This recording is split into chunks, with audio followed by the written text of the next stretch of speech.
What's going on, YouTube? Thanks for watching. First of many videos coming out on the new channel.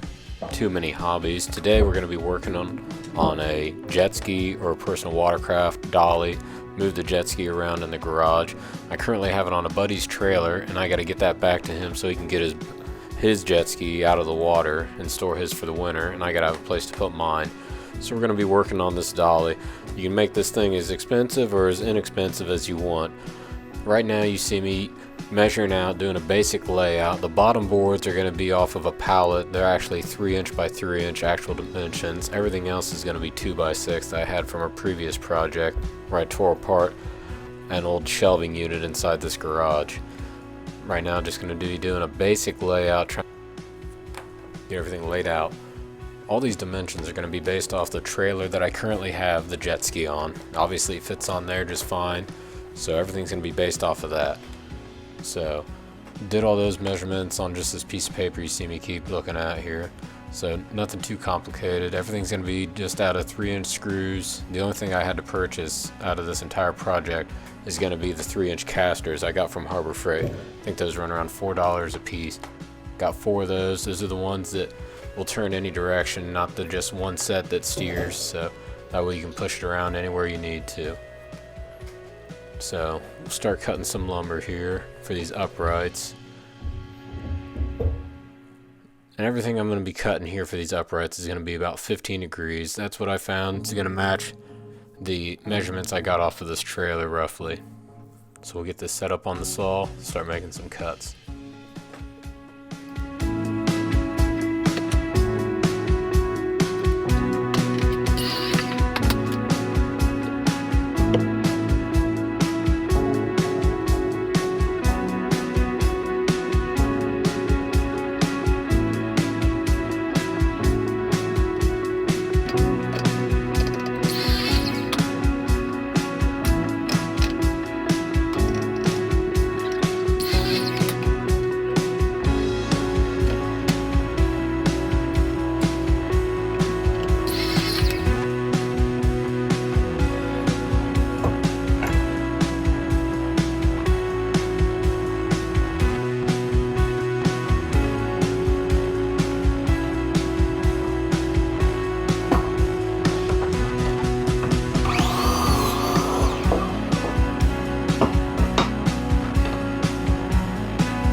Alright, so you see what the uprights are going to look like here. That's going to be the basic angle that's going to hold these boards that are going to run horizontal underneath the hull.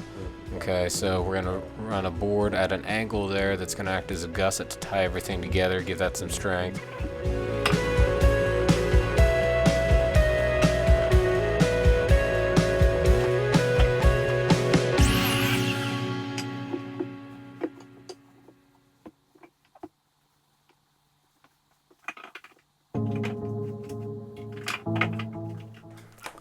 Now I gotta just trim up a couple of these boards here. Some of the stuff didn't want to line up just perfect. And then you can see where these casters are gonna line up. They're gonna be way outside there. It's gonna give it a nice low center of gravity, make that thing easy to move around, and it's not gonna tip over on you.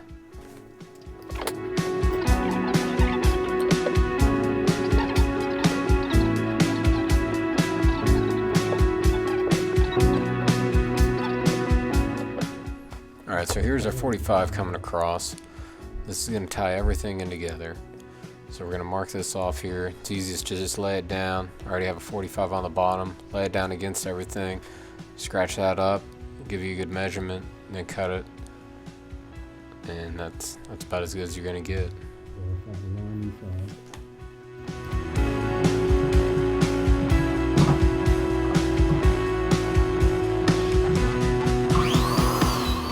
Alright, so now we're going to get ready to start putting these cross braces in. This is going to give this whole area a lot of strength, a lot of rigidity.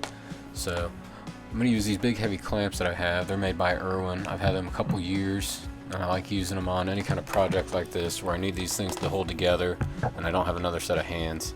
It makes it nice. Then the bit doesn't jump around on you then, and you don't have to worry about everything falling down while you're trying to drill.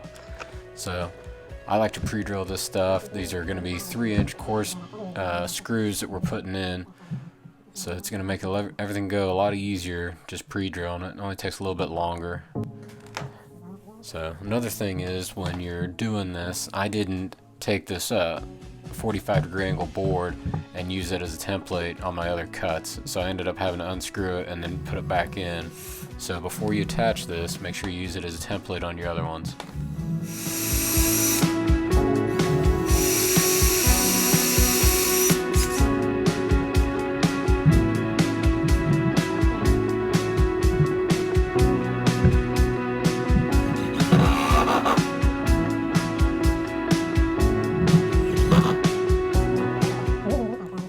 So I was trying to talk over the video here when I was originally making it. My microphone just wasn't working. So I'm going to talk here in a second, and you can see me pointing it out, about thumb placement and hand placement when you're using this impact driver. This thing's got a lot of torque, so you don't want to have your thumb right there like you see. That bit's going to jump off if it slips and go right through your thumbnail. You'll be lucky if you can even keep your thumbnail. So it's happened to me a couple different times. So try and learn from my mistakes on that. Keep your hand a little bit away from that, especially when you're using these larger batteries, these 3 and 4 amp hour batteries. Those things put out a lot more torque than your standard 1.5 or 2 amp hour batteries. So keep that in mind when you're using these things.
So we're going to just keep laminating these 2x6s together here, and then you can see that one side has a little bit of play in it.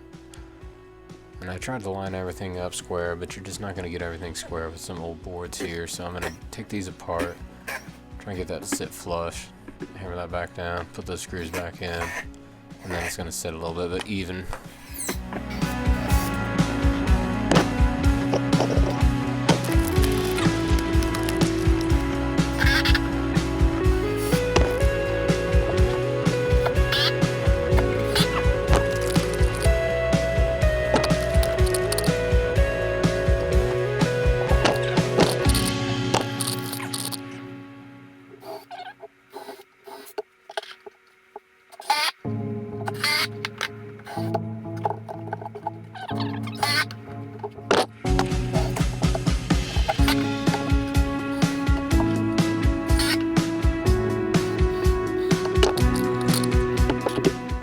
And now you see the runners going on. These are going to have the carpet on them. These are both 5 feet long. Again, this isn't something I cut down. This is just something that we already had sitting around. I'm going to start doing the layout for these so that they're even on each side. I believe my seadoo is roughly 8 feet long total, so 5 foot should be plenty because the front end is actually not even going to be touching there, just the way that it's designed. So the big thing with these is make sure the screws that you're going to put down in this are countersunk underneath, because you don't want these sticking up through the carpet and then scratching up the bottom of your hull. So we're going to do the layout for this, set these up right, get them screwed in, countersunk, and be ready for the next step.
And that's the last screw in the runners there.